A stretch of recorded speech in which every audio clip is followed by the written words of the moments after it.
Hey everybody, welcome to the video. So we're taking a first look at Week 7 of the NFL season over on Draftkings. But before we continue, as always, if you guys could just leave a like, and if you're new to the channel, you might as well hit the subscribe button, and we're all season long trying to help you guys become better NFL DFS players, and I cover other sports as well. And if you don't follow me over on social media, Pennell's in the bottom left-hand corner of your screen. And if you want some more content over on Patreon, that's always much appreciated. You can get access into the entire NFL DFS sheet, which is behind me on the screen right now. Lots of information on there.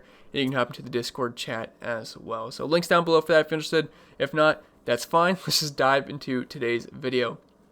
And as always, we'll start with the QB position. And once again, there's a handful of good plays. I even think Patrick Mahomes is a good play, left him off. I think Russell Wilson's a good play, left him off just because of pricing reasons. But if you want to play them, I have no issues with them. It's just probably going to be pretty hard to fit them in outside of game stacks.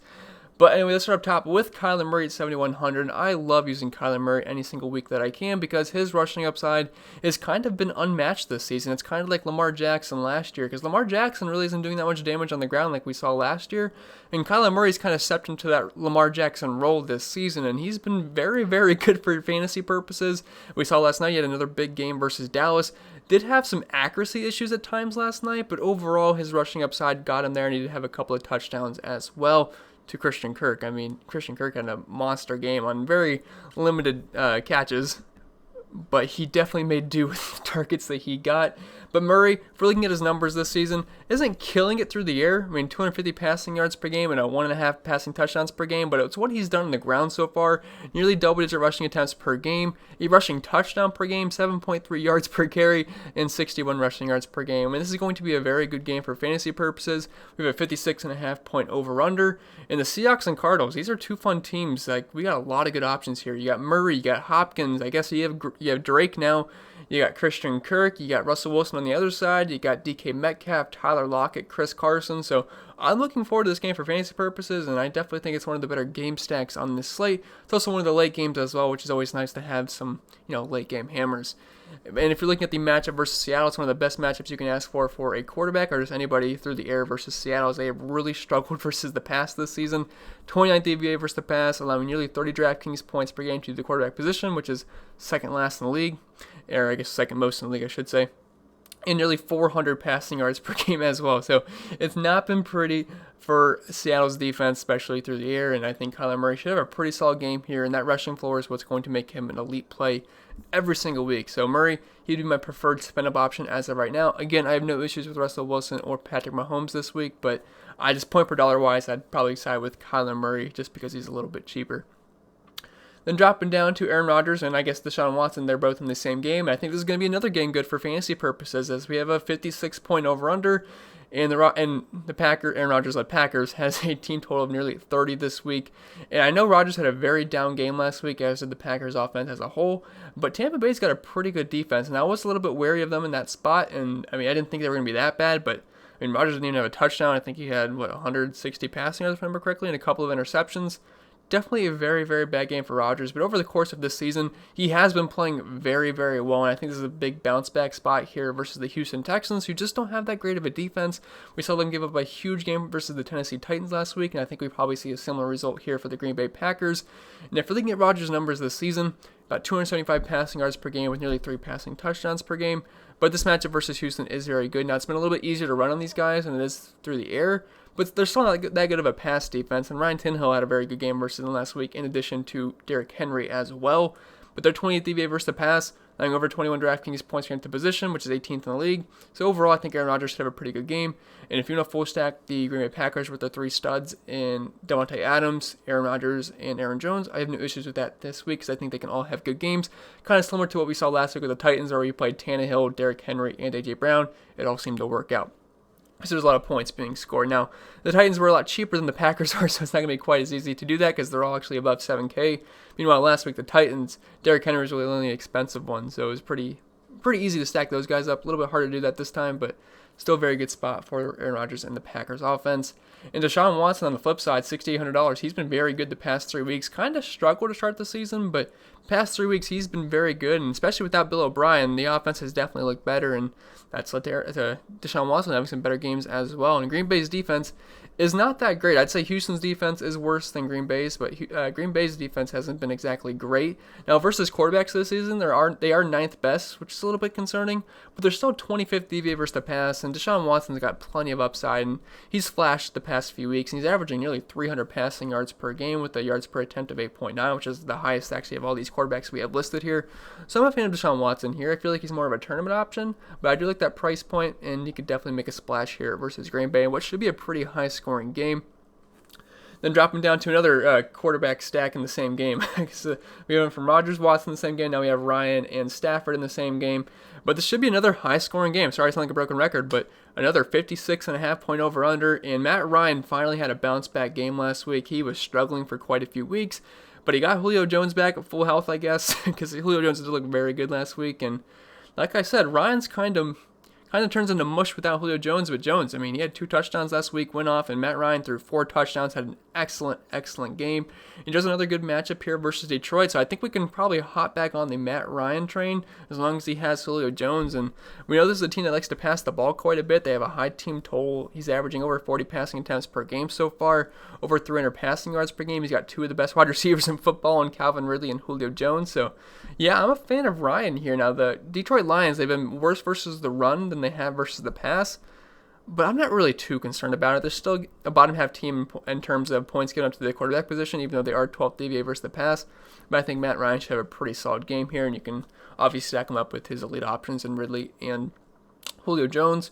Matthew Stafford, 6,500. I think Stafford's probably going to end up being one of the better cash game quarterbacks this week, just because you want to use quarterbacks versus Atlanta every single week. It seems to pay off. Even last week where Kirk Cousins was looking like one of the worst plays on the slate for quite some time when he had 3 picks, I think it was either in the first half or he threw his third one earlier in the second half. I can't remember exactly, but it was looking very, very bad for Kirk Cousins.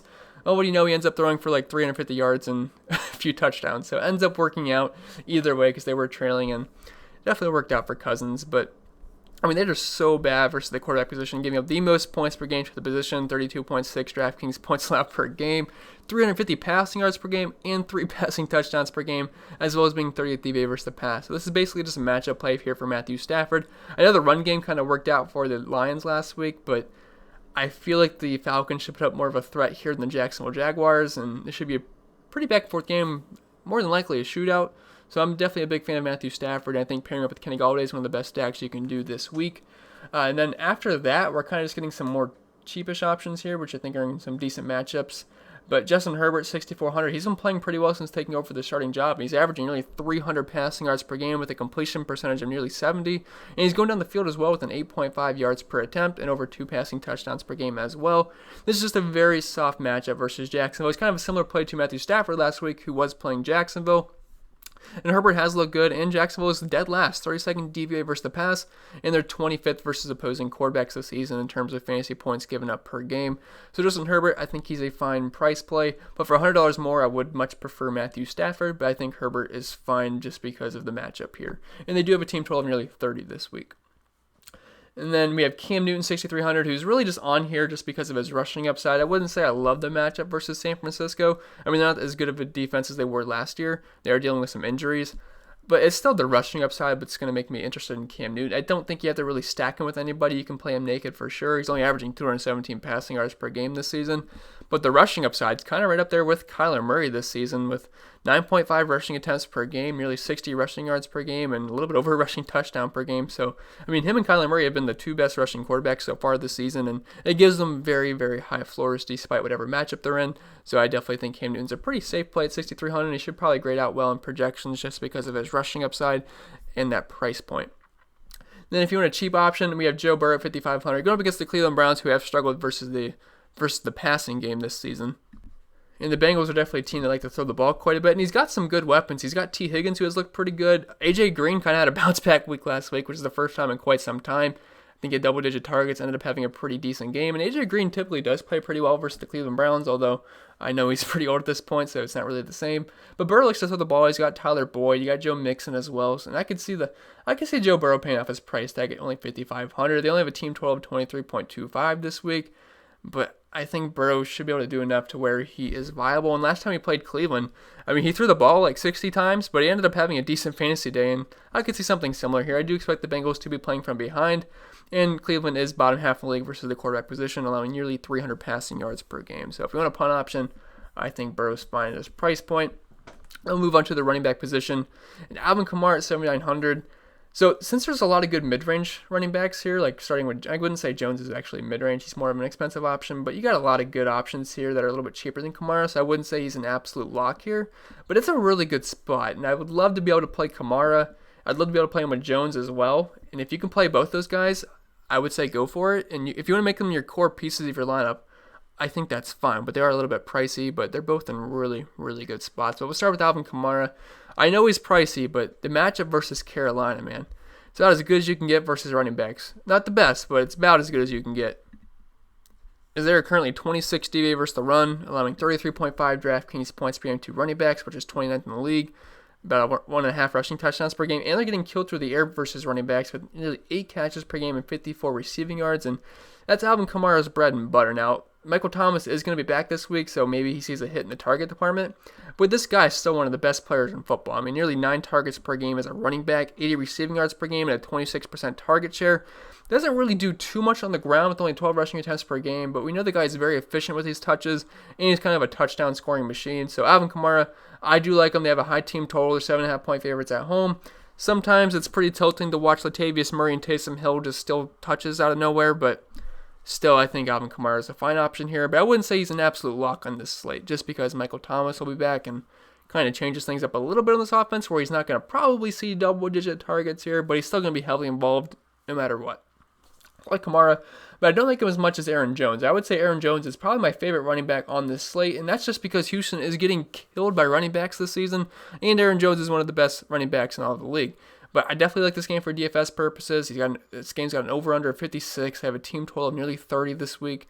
It's only a 3.5 point spread as well, so I expect this game to be pretty back and forth. And the thing with Jones is he's involved on the ground and he's involved with the air as well. He's kind of like an Alvin Kamara light. He's very, very good. That's no disrespect to Aaron Jones. I just don't think he's quite Alvin Kamara, but he's very, very close to it. He's just not as heavily involved in the passing game as Alvin Kamara is. I mean, only 5.5 targets per game, which is still good, 17% target share. But when you compare that to Kamara, the numbers aren't going to look as great.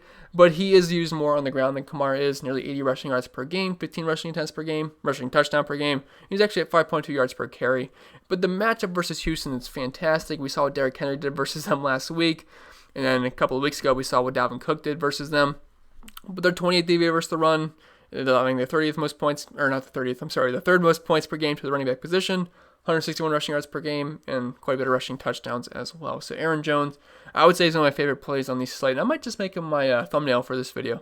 Haven't made that yet, but I think he's got a high likelihood of making the thumbnail. Kareem Hunt, 6,800. Cleveland's offense, it sucked last week. They just couldn't do anything versus Pittsburgh. I expect them to bounce back here versus Cincinnati. And again, with no Nick Chubb, Kareem Hunt is going to be the RB1 here. Now, he did get a little bit banged up in that last game, but I mean, they were getting blown out, so they really couldn't establish the run too much, and anything they did just did not really work. But I'm expecting a bounce back here for the Cleveland offense, and they actually are 3.5 point favorites here in Cincinnati. They have a team total of 26.75, high over-under in this game. And Kareem Hunt, he's one of the best running backs in football, and since he doesn't have to share the workload with Nick Chubb, I mean, he's going to be he should be a really good play here versus Cincinnati. This is a team that's not that good versus the run. They're 23rd DVA versus that.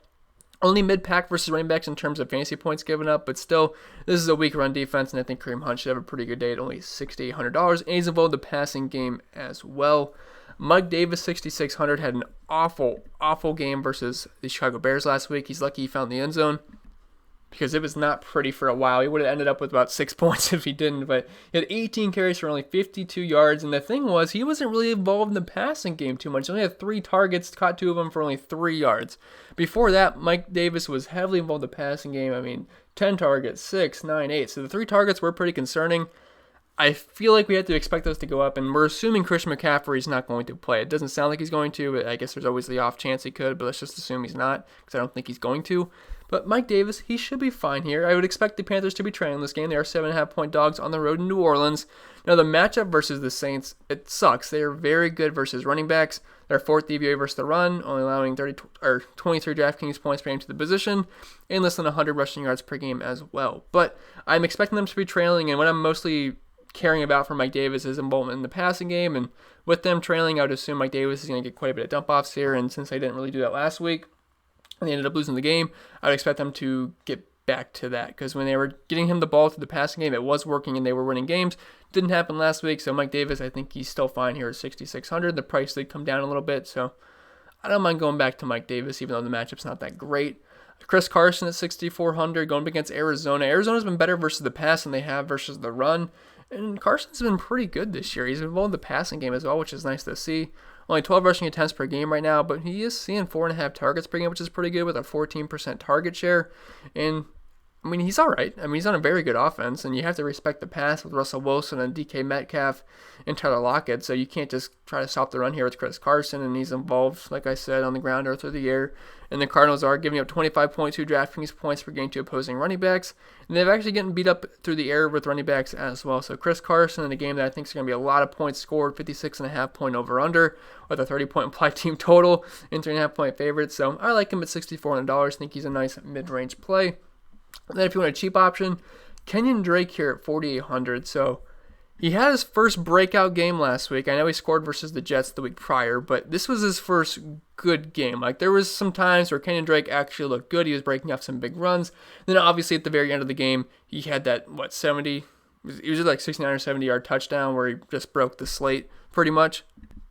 So that was encouraging to see, and he's going to continue getting this volume. He saw a bunch of volume last week. And or last night, I should say, whenever you're watching this video. So I think we can kind of somewhat buy into Kenyon Drake. Now, the matchup versus Seattle, it's been much easier to pass on these guys than it has versus on the ground. But we saw Dalvin Cook and Alexander Madison the last time the Seattle Seahawks played, because they were on bye last week. They kind of torched them on the ground, and I wouldn't say Kenyon Drake's as good as those guys. But at $4,800, you don't have to be as good. And I could see him getting around 20 touches here, and if he finds the end zone at $4,800, he's probably going to pay off that price tag. So, I mean, I think the jury's still out if Kenyon Drake's going to be good for fantasy purposes this year. I mean, certainly he's been worse for fantasy purposes than he has been, or he's been bad for fantasy purposes more than he's been good for fantasy purposes so far this season, but I'm willing to give him another shot at only $4,800 just because he's going to get us around 20 touches, and I'll take that in what should be a pretty high-scoring game. Then we'll move on to the wide receiver position. And we got two studs up top in DeAndre Hopkins and Devonte Adams. It was crazy, but Hopkins was looking like he still wasn't that great of a play because he only scored, less than 10 points. But Hopkins had one catch the entire game until late in the fourth quarter before he broke off that 60-some-yard catch. It still didn't pay off value, but he just wasn't getting anything done. Now, it wasn't really his fault. Kyler Murray missed him quite a few times when he was wide open, and then a lot of the other targets were pretty off target, so I'm not really blaming that on DeAndre Hopkins. And plus, they were playing with a lead for quite a bit in the second half, and I mean, they didn't really have to air it out to Hopkins all game. The run game was working with Kenyon Drake, and Kyler Murray was doing well on the ground as well. But I wouldn't really blame on Hopkins, and he's still pretty much the best wide receiver in football. Yeah, there's a couple of other guys that can be up there with him, but I mean, Hopkins is just so good. And the matchup versus Seattle, it's as good as you can get. I don't think you have to play him just because he is pretty expensive, and I'd rather spend up at the running back position, but I don't see how Hopkins doesn't smash Seattle here. I mean, they are just so bad versus the pass, especially versus wide receivers. I mean, they're allowing 64.2 DraftKings points per game to the position. That is a lot. That's a lot of points.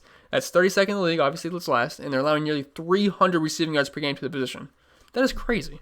So I think Hopkins should have a pretty huge game here. Now, never forget that monster game he had versus Seattle when he was on Houston. I can't remember exactly how many points he scored, but he had well over 200 receiving yards. And I remember him taking a wide receiver screen, like, I don't know, was it 80 yards to the house? I mean, obviously, that doesn't mean anything this game, but still, it's just a great matchup versus Seattle. A lot of points are going to be scored in this game, and I think Hopkins has probably a pretty huge game. It's just a matter if you want to sacrifice a top-tier running back for Hopkins this week, but a 31% target share, nearly 10 targets per game, and over 100 receiving yards. So, yeah, Hopkins is a great play. It's just a matter if you can afford him. Adams had a pretty down game last week. Only had, 6 catches for 60-some yards. Wasn't too impressive, but matchup versus Houston, I don't really see who's going to be stopping him here. He's going to get plenty of targets. He's Aaron Rodgers' number 1. And I think this game is going to be great for fantasy purposes. Nearly 10 targets per game, or not nearly, exactly 10 targets per game right now, with a target share of nearly 30. Good matchup versus Houston. So, yeah, if you got the money for Adams, he's fine. But you're not going to be able to play both these guys unless you're just punting running back this week for some reason. But if you're using Rodgers, obviously you probably want to pair him with Devonte Adams. And if you're using Kyler Murray, you can play Kyler Murray naked because of his rushing upside. But you could also pair him with DeAndre Hopkins as well. Julio Jones returned from injury last week, and he looked phenomenal. Had a huge game, got into the end zone twice, which we're not usually used to seeing Julio Jones score, but it was nice to see. This is a good matchup versus Detroit. Matt Ryan looked good last week. They have a really high team total, one of the highest on the week of nearly 30. They played a fast pace. They like to throw the ball quite a bit. This should be a pretty back-and-forth game for the most part. So, yeah, I'm a fan of Julio Jones this week. It was nice to see what he did. I think he's still a little bit too cheap. Now, last week he was below 7K, so I wish I was a little bit higher on Julio than I was, but I was a little bit worried about him returning from injury. Wasn't so sure what to expect, but it was nice to see him pretty healthy and playing well. And this is a good matchup here versus Detroit. They're 25th versus opposing wide receivers right now, so yeah, I think Julio's definitely on play. You can play Calvin Ridley too. He's just a bit pricey. Kenny Galladay at 6,700. I wish he was a bit cheaper, but he's definitely one of my favorite wide receivers on this slate. He's only played 3 games this year, but each and every single game has gone pretty well for him. Didn't get to the end zone last week, but he still had over 100 receiving yards. And this is a fantastic matchup versus Atlanta, and I love pairing him up with Matthew Stafford. He's got I think he's got the highest wide receiver versus cornerback advantage according to PFF this week. As you can see right now, it's at 67%, which is monstrous. And the guy he's projected to go up against is giving up nearly half a point per route ran against him and 2.79 yards per route covered. So definitely like the matchup here for Kenny Galladay. And they rank 30th DVA versus the pass, and they're allowing the 3rd most points to fantasy wide receivers so far. So definitely like Galladay, even though the price did come up a little bit. Tyler Lockett at 6,600. I'm going to prefer him over DK Metcalf this week just because of the pricing. I think they mispriced Tyler Lockett. I know he's had 2 down weeks, but let's not forget, he was very good to start the season, and I think they just kind of were overly aggressive on the pricing down of Tyler Lockett, I should say. And he's still going to get the volume every single week. If you're looking at his numbers, nearly 8 targets per game, nearly receiving touchdown per game. Now, a lot of that can be due to the 3 receiving touchdown game he had versus Dallas, but it still happened. 6 catches per game, not huge in the yardage department, but I like the price tag here. He's not as much of a downfield threat as DK Metcalf is in the slightest, but he's still a pretty safe play here, and I love that price point, and it's kind of just cheaper exposure to the Seattle Seahawks offense. Now, I will say Arizona's been very tough versus opposing wide receivers this season. I mean, they've been 7th best, only allowing 33.2 DraftKings points per game to the position, but I still like Tyler Lockett. And Tyreek Hill, 6,400. I just feel like he's a bit too cheap here. Didn't really have a huge game last night, I guess, versus Buffalo. He only caught 3 balls, but this is a good matchup versus Denver. They have struggled versus the pass this season. I mean, not like as bad as some other teams, but they're still not that great of a defense. And I know they're ranked 9th DVOA versus the pass, but they're still 21st versus opposing wide receivers. And Tyreek Hill, it's hard to guard the guy, so it's just going to be a matter of if they hit on the long ball or not. And with Tyreek Hill at only $6,400, I'm definitely willing to take a shot on that. 9-point favorites, but I mean, your team total of nearly 30. So yeah, I like Tyreek Hill. Keenan Allen, he's kind of just your pairing with Justin Herbert. You could also use Mike Williams as well, who had a huge game. Now, don't forget Keenan Allen left that game early. I believe it was with back spasms, but he scored a touchdown early on. And plus, he had the bye week to rest it, so I would assume he's going to be good to go. And he's been pretty good with Herbert. If we're looking at since week 2, 16 points, 34 points, 14 points, then 10 points, and not many plays in week 5 versus New Orleans. So I definitely think we can play Keenan Allen. He should be he's in a pretty good spot here for Jacksonville. I mean, they've been the worst team versus the pass this year, just in DVO ratings. And he's got a huge wide receiver versus cornerback matchup here, according to PFF this week. And, I mean, Jacksonville's been kind of mid-pack versus wide receivers, but still, they're ranked dead last versus the pass in DVOA, and I like that price point on Keenan Allen. He's seeing quite a bit of targets this season, like usual, but 10 targets per game right now, or close to it. 31% target share, 68% weighted opportunity share. Yeah, I like Keenan Allen quite a bit. Terry McLaurin, $5,800.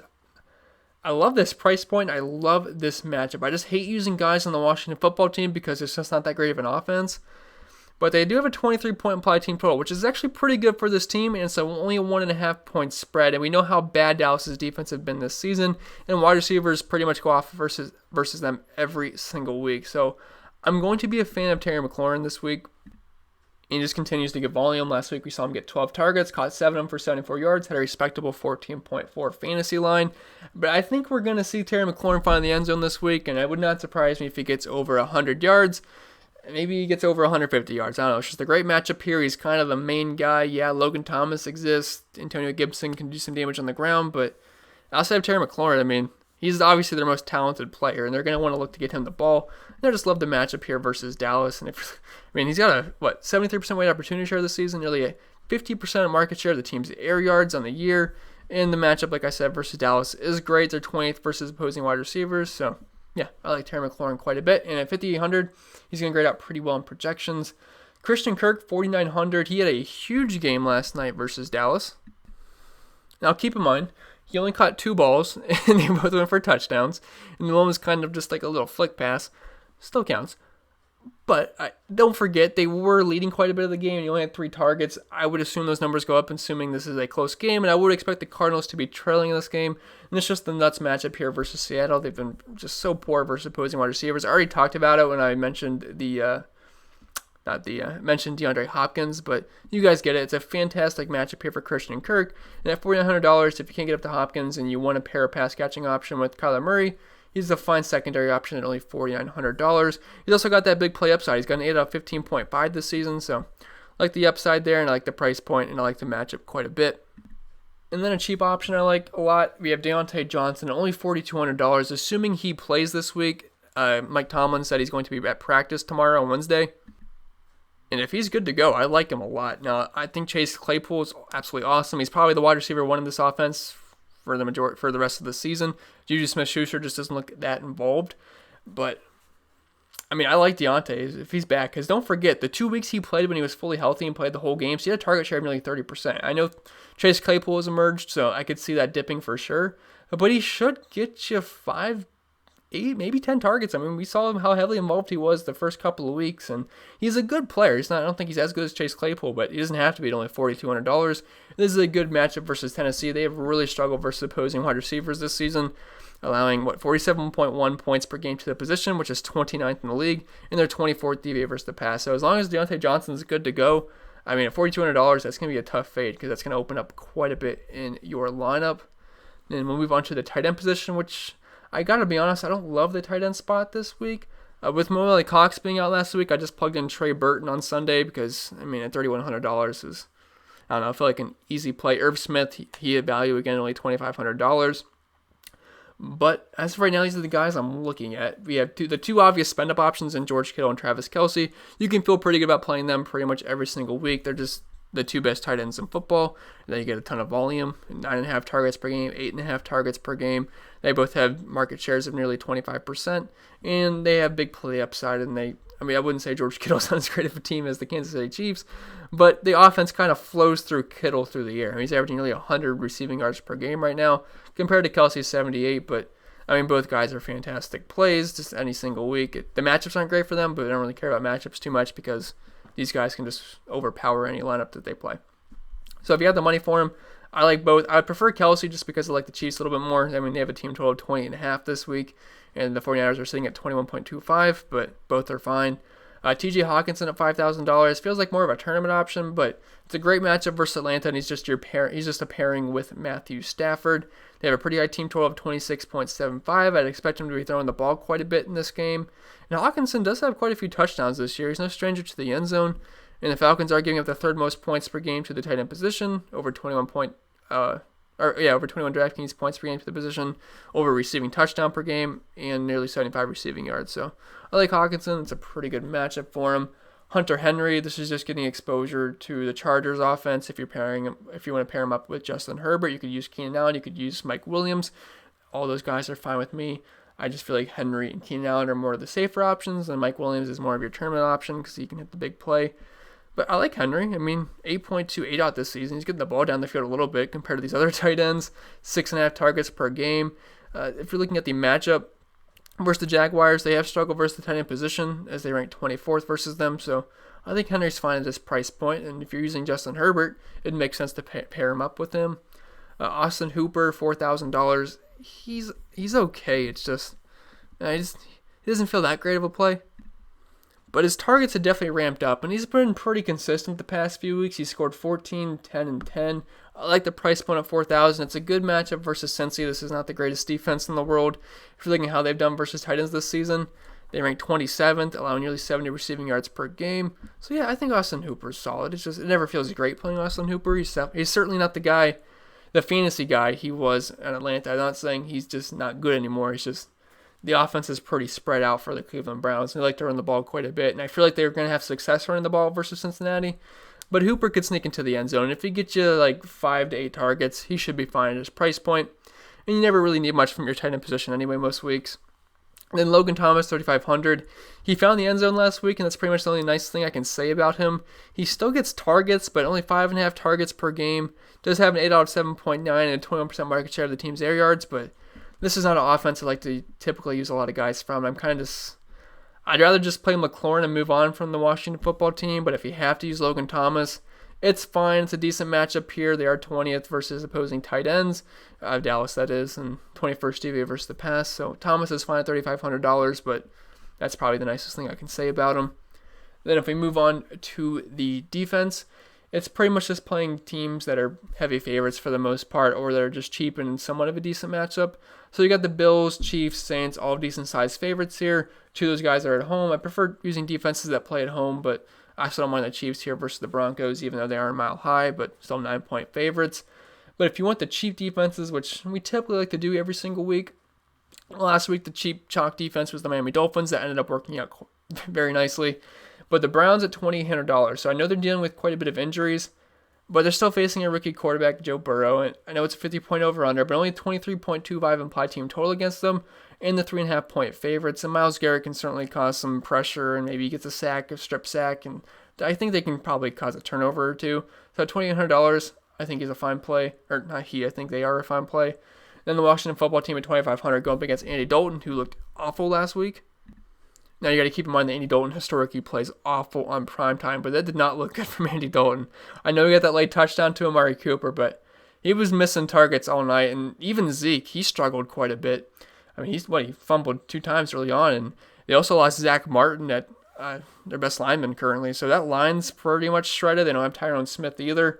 So I think Dallas is going to struggle here, and I think Washington can definitely get some pressure on Andy Dalton, and I just can't see Dallas putting up too many points here. As you can see, I didn't have any Dallas Cowboys offensive players listed, even though some of them are decently cheap. So kind of out on the Cowboys this week. And I think the football team at $2,500 is probably going to end up being one of the more popular defenses this week, even though it is versus Dallas. But, I mean, I just can't really trust Andy Dalton that much, especially on the road. So I like them as a cheap defense this week at $2,500. But I think that's going to be it for the video, guys. So I hope it was helpful. If it was, make sure you leave a like. And if you're new to the channel, hit the subscribe button. It really helps me out. Really appreciate it. Love to get to 7,000 subscribers soon. It'd be sweet. But anyway, see you guys in the next one. If you want to follow me on the social media, you can do that. Support me on Patreon. Links down below. But I'm going to get out here. Enjoy the rest of your week.